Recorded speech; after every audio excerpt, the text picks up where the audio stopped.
Greetings from Berlin, where the European Championships may be taking centre stage, but plenty to get our teeth into back home as well, with the summer transfer window already in full swing. And it's a massive close season for Manchester United, having made that decision to stick with manager Erik ten Hag. Focus now turns on how they can revamp the squad, with interest in the likes of Bologna striker Joshua Zirkzee and, of course, Everton centre-back Jarrad Branthwaite. To make those deals happen, United need to trim the wage bill. So big decisions for Sir Jim Ratcliffe and ten Hag to make.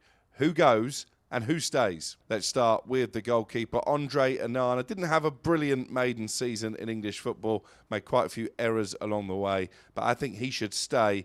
He's got a big personality. He made some crucial saves in that FA Cup final win against Manchester City as well.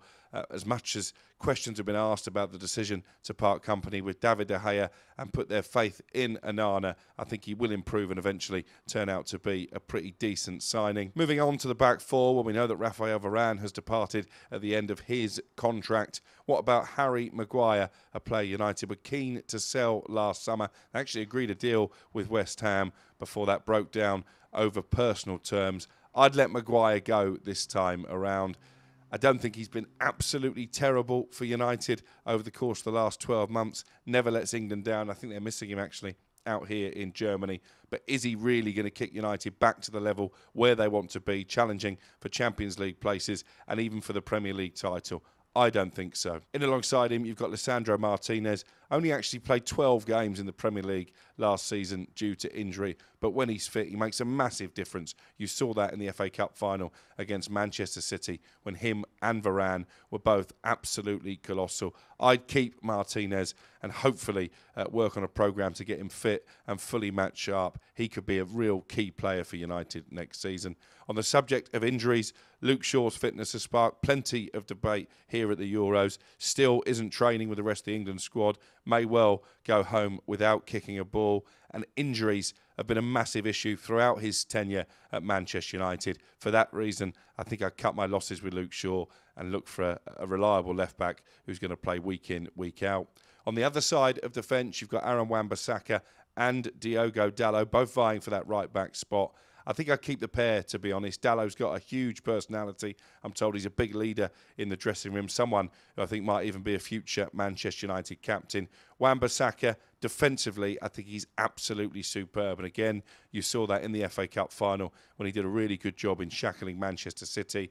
Still needs to improve going forward, but he wouldn't be somebody who's top of my list to sell at this moment in time, even though there is definite interest from the likes of Galatasaray and Everton as well. Tyrell Malacia, forgotten man at Manchester United, another left-back who is injury-prone. I think if they could get an offer for him, again, I would move him on and try and really strengthen on that left-hand side. Let's move on to midfield. Casemiro was on the bench for the FA Cup final originally, then pulled out with a mystery injury.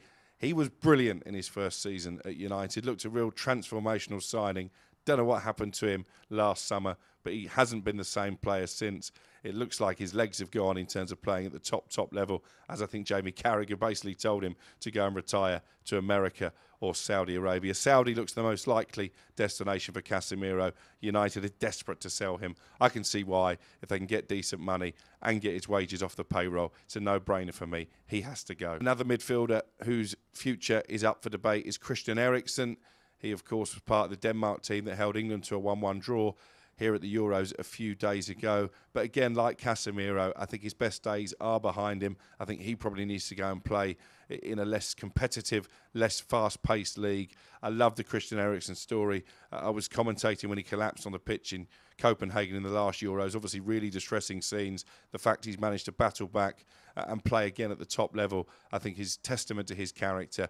But United need to move away from those type of players who are pedestrian in midfield and invest in the likes of Kobbie Mainoo and maybe even bring in a more experienced player as well. So Erikson is another that I would let go in this window. I mentioned Kobbie Mainoo there, not even open for debate. He's one of United's crown jewels. He's one of the players that are definitely not for sale, and I can understand why, despite his lack of minutes at the Euros, he is going to be a big, big player for United in the future. He definitely stays. So should Bruno Fernandes, by the way. This is an intriguing situation. He's into the last 2 years of his contract. His agent has been actively pursuing a potential move. United haven't categorically said he isn't for sale, but again, I think there's a host of players they'd rather get rid of sooner. Love him or hate him, and you can question whether he's a good captain for United because of his personality. He's a top player. We've seen that in the Euros already with the way he played in the first game, and he got his goal in the second game for Portugal as well.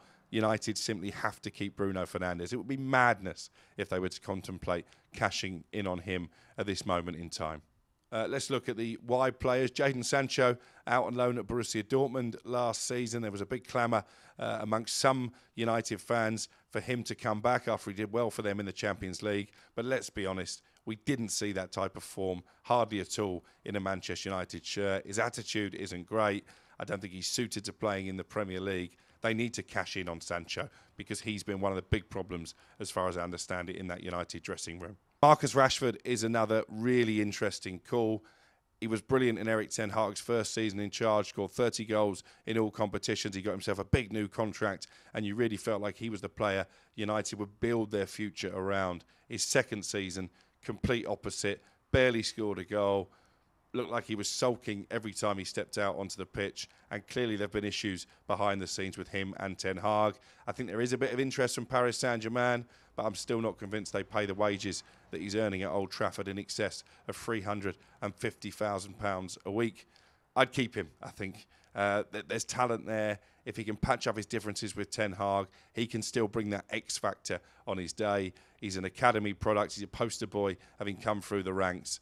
I just still feel that we can see the best of Marcus Rashford in a Manchester United shirt once again. Scott McTominay, obviously his tournament here ended in disappointment. It does mean that he's going to be back in time to join Manchester United on their pre-season tour of the USA. He was another player they were willing to sell last summer. David Moyes admitted he was close to getting a deal done for McTominay at West Ham. I think that would have been a mistake. I think McTominay is a real leader for Manchester United. He's versatile. He can play in that holding midfield role. He can play in a more advanced position and arrive in the box and get goals, as he did for club and country last season. You could even play him as an emergency central defender. So for the money they're going to get for McTominay, what, 25, 30 million pounds? Again, I think he's one that they can definitely keep and find a role for next season. If not a guaranteed starter, I think he's a great player to have around the dressing room. So that's the midfield pretty much taken care of. It leads us to what at the moment looks a very thin Manchester United attack, because, of course, Anthony Martial finally has left the football club. Thank heavens for that. He's been burdening the wage bill for far too long. Does just leave Rasmus Haaland as the only out-and-out number 9 at this moment in time. He endured a difficult first season in the Premier League, not necessarily because he was missing bags of chances. He was just playing in a team that didn't really create that many opportunities. All of the wide players seemed to want to cut in and have a shot themselves rather than actually looking to feed the striker. So to end up on 16 goals, I think is quite an achievement. The fans love him because of his endeavour, because of his passion, because of his work rate. So, again, there's no prospect of Manchester United cashing in on Haaland this summer. I think what they do need is somebody experienced to come in and take the goal-scoring burden away from him and play alongside him at times as well, and give Ten Hag the opportunity to rest Haaland. At the moment, Xerxes looks the most likely. There's been talk of the likes of Victor Osimhen, but his release clause is out of United's price range. And Jonathan David as well, the Lille striker, averages a goal every 2 games for them. I know he's been offered to United, so that's one to keep an eye on.